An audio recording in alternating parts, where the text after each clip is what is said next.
Hello and good evening. I'm Melissa Idris. And I'm Sharad Kuttan. Welcome to Consider This, the show where we want you to consider and then reconsider what you know of the news of the day.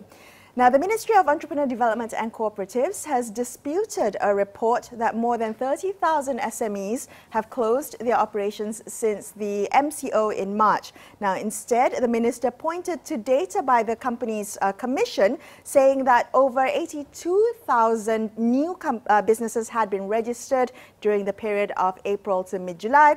And to this data, he claimed showed that the COVID-19 situation did not prevent the establishment of new businesses. And I thought that's quite interesting, Sharad, that, that he pointed to 82,000 new businesses as the fact that the economy is recovering, that the COVID has not actually impacted the economy.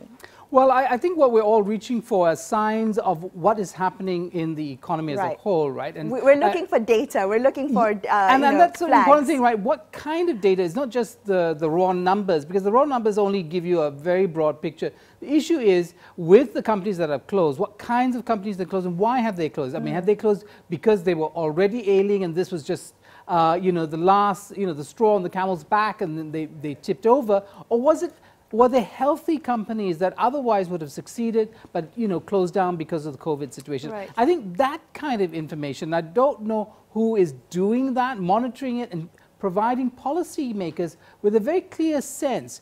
Because if the ministers are now just looking at headline numbers and not actually getting a granular sense of what's happening, then we might not be able to, or they might not be able to formulate the right policies. Right, and it feels to me that the data, 82,000 new companies, it feels like it doesn't seem to resonate with the situation on the ground. Like I can't seem to, anecdotal evidence feels different to me than what these data, the statistics are saying. And there may be 82,000 new companies created during that period, but what about the job creation, right? I mean, are we talking about new jobs? Indeed. So they're businesses. The question is, are they producing the kinds of jobs that are commensurate with the jobs that people have lost before, right? And what kind of matching is going on? So if we're looking at the overall picture of job losses and reductions in income, will new jobs being coming online into the market provide people with the same level of income, more or less of that? And I think that is the important thing, because we're talking about the welfare of households as a consequence of the pandemic. Exactly. And Bank Negara Malaysia hasn't it weighed in on this question, Melissa? Yes, that's right. And we're going to take a quick look at other news. Elected representatives are calling for a revision to the CMCO SOP that only 2 people from the same household can ride in a car at any one time. Now, some MPs have questioned the government's logic in prohibiting more than 2 people from the same household in a vehicle, because they say, well, at the same time, we've also allowed 4 people from different households to eat together in a restaurant. So and some MPs have also pointed out that this particular SOP has been very disadvantageous to single parents. And also, I imagine extended families or families that only have one vehicle. I mean, if you come from a rich family that has multiple cars in your driveway, I mean, And how many of us come from multiple car households? Well, I don't. I take public transport, Melissa. But the point is this, right? Shouldn't we be giving some credit to the ordinary citizen to make decisions about their own safety, rather than having these blanket rules and a very onerous punishment system that treat the citizen like a child, a child that does not know better and needs government to step in to make decisions for him. Well, I'm glad that you brought out the punishment system, because it just feels to me that these SOPs are not so much about education and understanding how the virus transmits, but rather fining and punishing. The 1,000 ringgit fines, it just seems to be about that. Comply with the SOPs. We understand the reasoning for limiting movement and limiting the need for many members of a single household to go out. But I think it's about education. You have to educate the people before you put the punishment down. So, for me, I think the priorities are a little misplaced there. Yeah, and also I think, education, yes, surely before punishment, but also a healthy respect for the citizen to also be as interested as government is in their own safety and the safety of their community. And I think that respect for the individual's ability to make their own choices, I think, is woefully missing in our scenarios, our political scenarios today. Yeah, I'm hoping for a little more clarity when it comes to SOPs. I think one of the things that's been really frustrating for many has been the not understanding the rationale behind these SOPs and the kind of arbitrary nature of changes within the SOPs. Yeah. So we're going to take a quick break here on Consider This, but we'll come back and take a look at the Hindu community in Malaysia, given that tomorrow is Deepavali. So stay tuned, we'll be right back.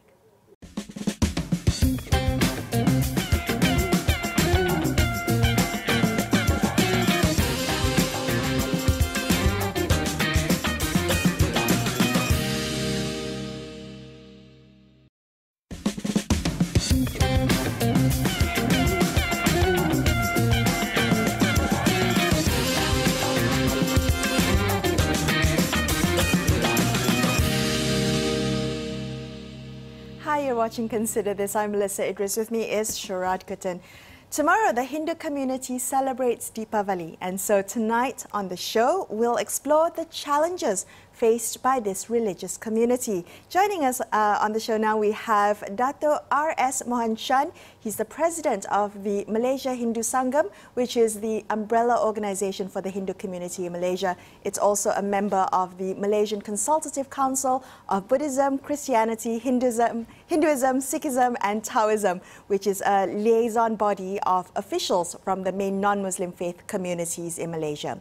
Mohan, welcome to the show. Now, can you begin by sharing with us what you think are some of the biggest challenges for the Hindu community in Malaysia?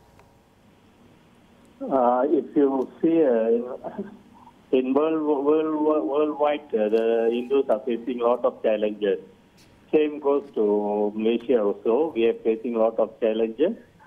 Even though we are facing a lot of challenges with others, but we as Hindus, we try to practice our Hinduism in all our temples, and in every Hindus are practicing Hinduism without any fear and favor. So even though whatever challenge that Hindus are facing in Malaysia, like if you can see the challenges we are facing, one is like conversion to other religion, because there is a conversion happening in Hinduism. And among the Hindus also, there is so many sectors, beliefs, and which wouldn't get together each another. But Hindu Sangam face this challenge, and we try to put things in order, and we make sure that Hindus practice their Hinduism in peacefully and harmony in this country. Mohan, if I could ask you to kind of address the question of conversion. I mean, Malaysian Hindus live in a multi-faith community. They're not part of the majority, unlike, say, India, and perhaps Nepal is the other only majority Hindu state in the world. Could you help us understand what the attitude is towards this kind of fluidity when it comes to faith, that children of Hindus might actually choose to be members of another faith community and so on and so forth? What for you is the real challenge there? Is it holding on to your members, or is it finding a way of living with this kind of diversity? No, we are facing all this kind of, because we are living in a country with a lot of other religions, because we are also in the MCC-BHSP, that council, which are but among this, in this country, as I told you just now, we are facing the problem with the conversion, where the Hindus are easily tackled by other religions to convert it. Simply, we can say that, in a lot of government institutions it's happening, like prisons and welfare homes and all these kind of places. This is a big challenge for us Hindus, because even though in government sectors, in government department is happening, so this is a big challenge that we are facing in this country, where we have take from the, especially in other big religions in Malaysia. Right, and I want to touch on that about the fact that that we seem to say that there is religious pluralism here in the country, but I'm wondering, Mohan, whether you think there has been sufficient state support for Hindu religious institutions. I mean, what would you like to see more of? No, we are getting a support from our own community. Other than the state support are very less, and we are facing a lot of problems. In fact, you see, in this COVID season, I have personally applied to the government for the fund to all the Hindu temples in the country, and I get just a simple reply from the Prime Minister Department that there is no allocation for Hindu temples to give for the Hindu temples in this country. And they have asked us to apply to another institution, so-called Mitra. And you see, it takes about 6 months from June until today. The fund, they have approved a small amount of fund, but it didn't go to the temple yet. There's a lot of restriction and bylaws and rules and regulations we have to follow. So that is the biggest problem we are facing at this current situation of COVID-19. But our community has survived with the donation from the devotees, and the temple survives from the donation of devotees. And the temple is an institution for Hindus in the country to promote the religion, to promote and to strike to the religion. Can I just ask you a question about the way in which young Hindus might view the religion or even identity, right? There is a loosening of identities, especially among the young, who are much more fluid in their sense of who they are. The Malaysians or the Indians or Malays, Chinese or Dayak, Kadazan, whatever it is, there's a loosening. Do you think in that sense that young Hindu youth are no different from other Malaysians? They have many choices in terms of how they want to identify themselves with, or what they want to identify themselves with. You mean the Hindu youth? Yeah, Hindu youth. I mean, do you find that the challenge is greatest with the younger generation in terms of how much they hold on to the Hindu identity?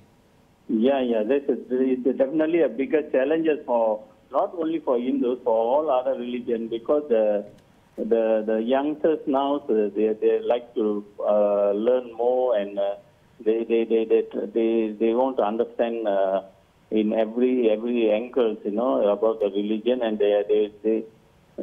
now they like to identify themselves as a Hindu.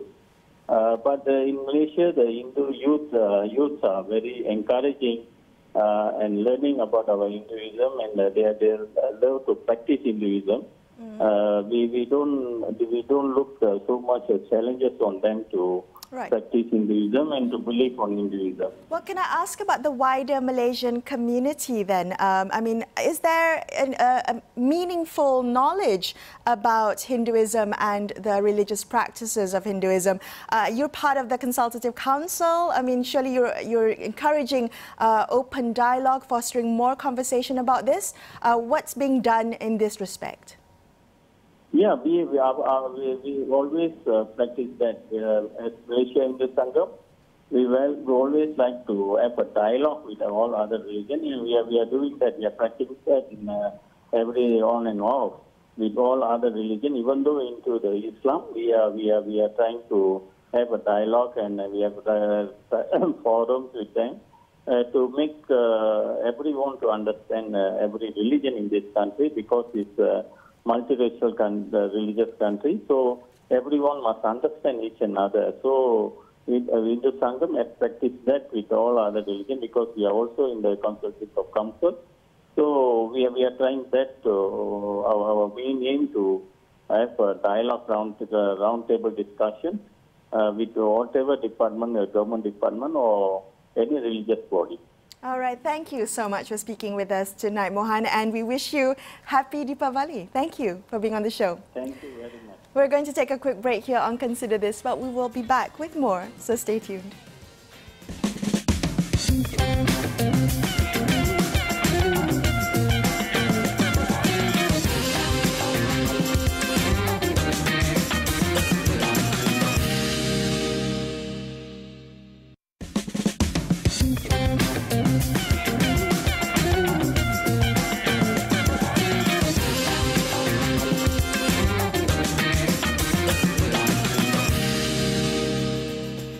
Hi, thanks for staying with Sharad and I on Consider This.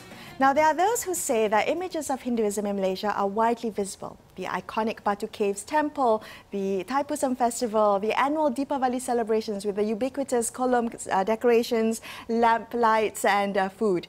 However, there are also those who claim that the Malaysian Hindu experience is still one that is marginal in the national consciousness, which is true. Joining us on the show now, we have Roshni Mukaya. She's the founder of the Malaysian Indian Anthology, which is a media platform that exclusively collects and publishes real-life stories of the diverse Malaysian Indian experience. Good evening, Roshni. In your work, do you make a distinction between the Malaysian Hindu community and the Indian community? Not at all. I would say, even though our name is Malaysian Indian, but actually it's very, very broad. So we have no restrictions in terms of like race, religion, of sorts at all.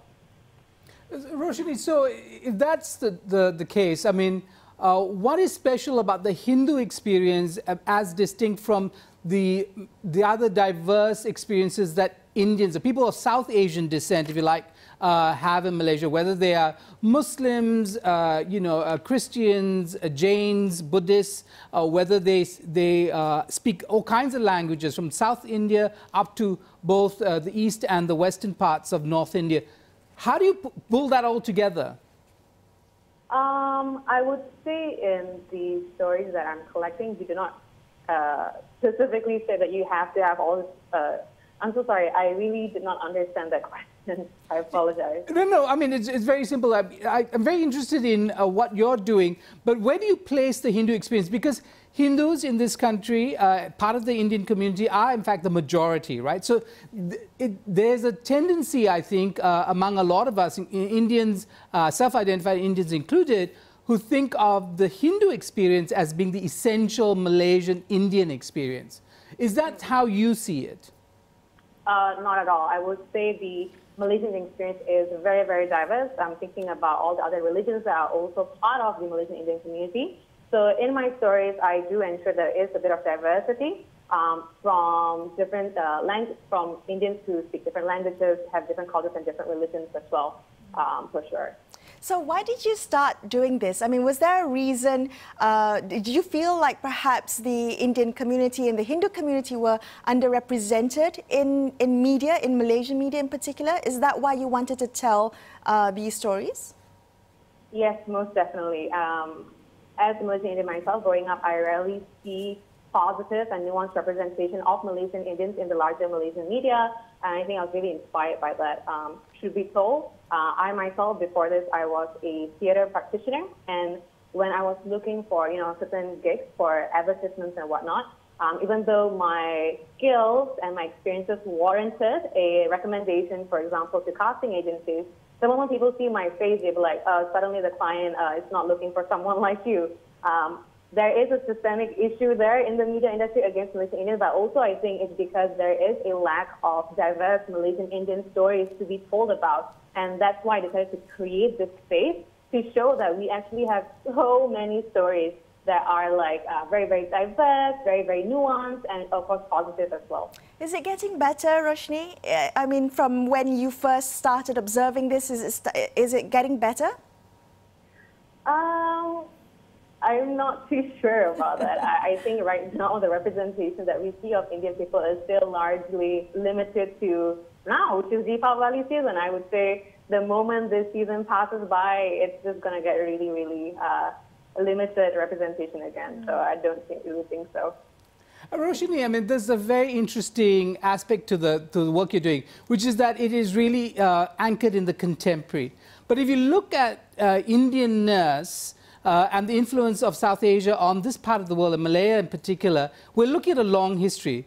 We could quote the Bujang Valley, we can talk about the Ramayana as it's expressed in Wayang Kulit. There's a huge experience there of Indianness that's not necessarily embedded in contemporary Indian society.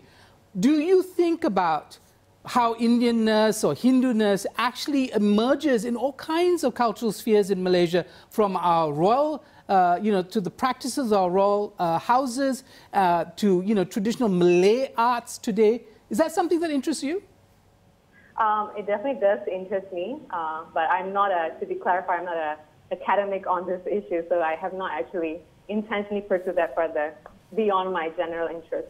Okay, but what kind of trends do you see in Hindu religious identity? I mean, what institutions, if any, are actually helping deepen or extending or shaping Hindu identity? Are we talking about, the religious institutions, the temple maybe, or is it popular culture? Is TV shaping Hindu identity?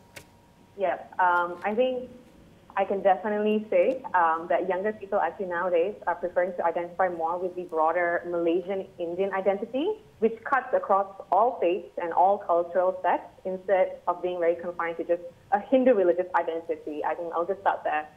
Number two, and I'm sure a lot of older people will probably say this about younger people and their identity, that younger people are probably becoming less religious now, or maybe even less active in religious, less cultural activities. Maybe to an extent that is true. That being said, I actually believe that younger Indian people are actually taking a more active role in educating themselves on their culture and their heritage. But it's just that their source for this education is just a little bit more diverse. So in contrast to our parents' generation, who are likely informed and influenced by religious leaders or immediate community members, younger people actually now have a more direct and diverse access to religious literature and also analysis online. And on top of that, as you said, social media also plays a really huge role in shaping the Malaysian Hindu religious identity. So younger people are actually having more access to social media, of course, and they can see for themselves how their peers from various cultural communities, not just from Malaysia, but all over the globe, are redefining the culture and lifestyle of a modern Indian or a modern Hindu. Hey, Roshni, that's very fascinating. I mean, I wondered today, the Malaysian Hindu, is he or she looking to Bali? I mean, which is the kind of example of Hinduism, as it were, in Southeast Asia. It's transformed, but it's Hinduism, right, in some sense. Or are they, because of mass travel, they're going to India and thinking they want to rediscover their roots? What stories have you heard about people trying to rediscover who they are in terms of, especially in particular, because it is Deepavali and we are focusing on the Hindu community, their Hindu, their Hindu identity? So what stories are Malaysian youth exploring? Is that it? Mm-hmm. Yes. I think right now, based on the stories that have been submitted to me, I think right now there is still a gap or emptiness that Malaysian Indian are feeling in their Malaysian Indian Hindu identity. They feel like they do not really belong to Malaysia nor India. They do not feel welcome in their homeland. Therefore, they're still struggling, I would say, to find their foundation, the foundation of their heritage and their roots of their culture. But they have, I would say, the answer hasn't really been found yet.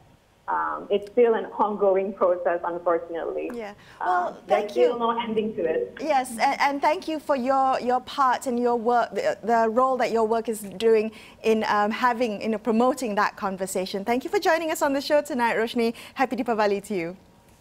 That's all we have for you on this episode of Consider This. I'm Melissa Idris. And I'm Sharad Kuttan, signing off for the evening. Thank you so much for watching. And to everyone tonight, on behalf of the Consider This team, we'd like to wish you Happy Deepavali.